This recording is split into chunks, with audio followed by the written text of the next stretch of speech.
Well, hi there. My name's Payton. My friends call me 10 for short, and it's absolutely wonderful to be talking to you today.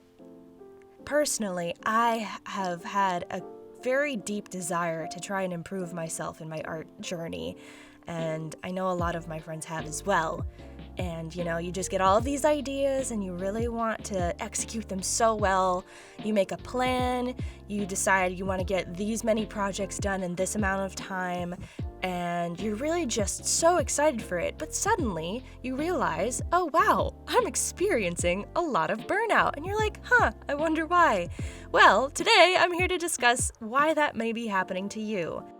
Now, I sincerely believe that a lot of people experience burnout because of a misinterpretation of how to really manage your time and where your motivation is coming from in your art. And I really wanted to encourage how to avoid that because I know it's a very, very difficult issue to work through. So, if you're interested, stay till the end and you can hear about how I personally figured out how to avoid burnout, or at least take care of myself when I was in burnout so I could maybe recover faster. I have been doing art my entire life, as a hobby as a child, and suddenly when I was in high school I had big dreams of becoming an artist, and I really didn't know how to deal with all of those big dreams, and I bit off more than I could chew, and eventually got myself really burned out from even the idea of becoming an animation major. And from those experiences and from where my life has gone since I graduated college, I feel like I've learned a lot about how to take care of myself as an artist, along with how to actually complete projects in a reasonable manner. And the thing is, everybody's different. If this advice is not for you, that is totally fine. Some people really know how to just make a plan and get through it so well, and they're so good at time management, and they're so good at just pushing themselves and challenging themselves. And if that is you, I am so proud of you, first off, because that is amazing, and I wish I could be you. But hopefully, through talking through my own experiences, I can help myself and a few other people who might be in my shoes as well to kind of learn how to get there in a more reasonable amount of time. Now, to begin with my story, obviously, as most people start out as a child, I was really into art. I drew my inspirations from video games, from TV shows, from books and stories that I knew about. My family was really into art, so it was really easy for me to just kind of get into that mindset of creativity, and it was encouraged from all around me, honestly.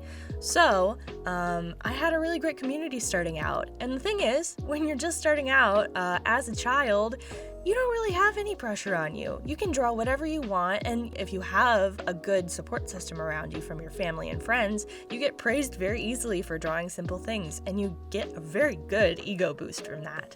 So therefore, because I had such a good community growing up, it got me so fired up to just continue to pursue art. Now, as a child, I never had the discipline, quote unquote, to finish anything super long term, but the problem is, I had the biggest imagination possible, and I thought I could finish an entire movie on my own. I was like, I had no idea how much work and effort and people went into making a final product for anything. So my brain was like, obviously, 10-year-old me can finish an entire animated series and publish it, and it would be fantastic, and it's gonna take me maybe a year. And I was so confident in that, guys. And guess what? I didn't do that. I bit off a lot more than I could chew. As my mom said, I enjoyed to, instead of having just a slice of cake at a time, shove the whole entire thing in my mouth and choke on it. And I got really disappointed when I could not eat the entire cake, if you get what I mean. I thought, man, it just must be me. I must be super lazy. What can I do to fix this? Going on to being a young adult, I still was pursuing art, and especially animation. I was getting so into animation at that point, and I thought, man, what's wrong with me? I can't finish all of these projects that I think I can finish. And to be honest, it was because I was putting too much on my plate. I was still a student. I was still just a kid that didn't know how to time manage herself very well, but did I understand that? No, I didn't. And I continued to not understand that for a very long time. To be honest, because of that reason, I thought, man, maybe animation just isn't for me, because, animation is very tedious. I could still do art, I can finish art pieces in maybe a few days, but animation took weeks on end. And to be fair, I didn't really know how animation worked yet, and I was working with tools that weren't really modified to help me get the best animations out. Neither did I have any animation experience other than trying to maybe crudely work on an animation that I kind of figure out from a YouTube tutorial. So, obviously, I might have been trying to shoot for the stars, but instead of landing on the moon, I felt like I was landing somewhere in the ocean. So because of all of that, I got intensely discouraged from really pursuing animation. Going into my young adult years, going into college, I really stopped focusing on animation as a primary source of expressing my creativity.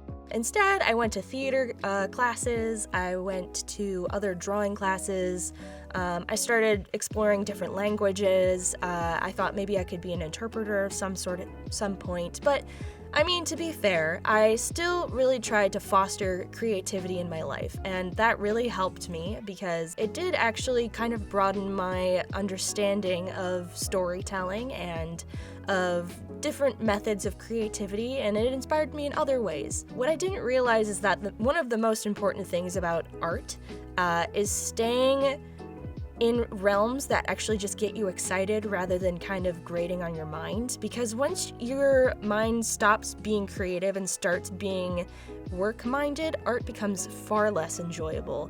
And I know that's not an option for everybody. Sometimes if you are really doing work and art in tandem, it's a very hard balance to even really enjoy personal art projects because sometimes you don't even have time for them. However, for me, in knowing what I want to do in the future with my art, I really want to try and continue to make art a fun thing and a challenging thing. So keeping myself in the realm of things that I really enjoy making is an important step for me to really be continuing on and enjoying it rather than getting burnt out. And all those other art mediums and storytelling mediums really challenged me to connect to my own creativity as well as other people's creativity. Also, through school, even if it wasn't for art specifically, I did find out that I actually liked the process of learning because it really gave me a clear idea of what time management was as well as deadlines and realistically putting them in my own life rather than just kind of being like, I can finish this huge project in a whole month and totally not being able to do that. Now, I took a gap year after I got my GED, and I decided in that gap year that I actually did want to try and pursue animation. And I got into an animation school, and I absolutely loved it. The reason why I loved it so much is because it was filled with like-minded people that were also super passionate about art, and I was never in a situation where so many people in such a tight-knit group were all working together at the same time and doing the same exact projects, and it was just amazing to look at their passion and to learn from them and also to be critiqued by them. And honestly, it just pushed me even further into knowing that I really wanted to do animation for a job in the future, whatever that may be. It really sparked something inside of me, and I was so sure after that experience that I'd be able to really, time manage myself well and to enjoy a life of learning and challenging myself. And yeah, I thought, because after school, after everything cooled down and I graduated and I settled down into my life, I didn't have a corporate animation job. I was still working on the side, but I was like, man, school taught me so much on how to realistically think about my project and manage my time better. It's time to start my lifelong dream of pursuing animation and maybe even becoming a YouTuber.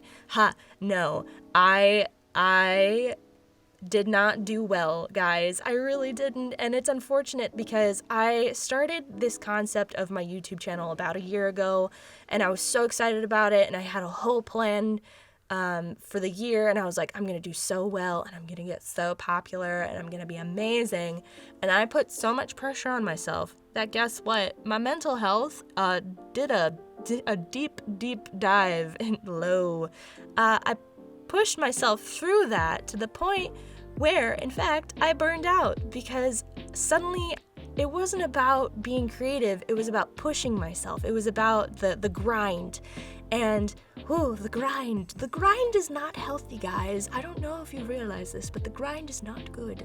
And it took me a while to realize that because, you see everybody pushing forward, especially now that YouTube Shorts, TikTok, Instagram, everybody's posting all the time. Everybody's like, oh, I'm doing so much art.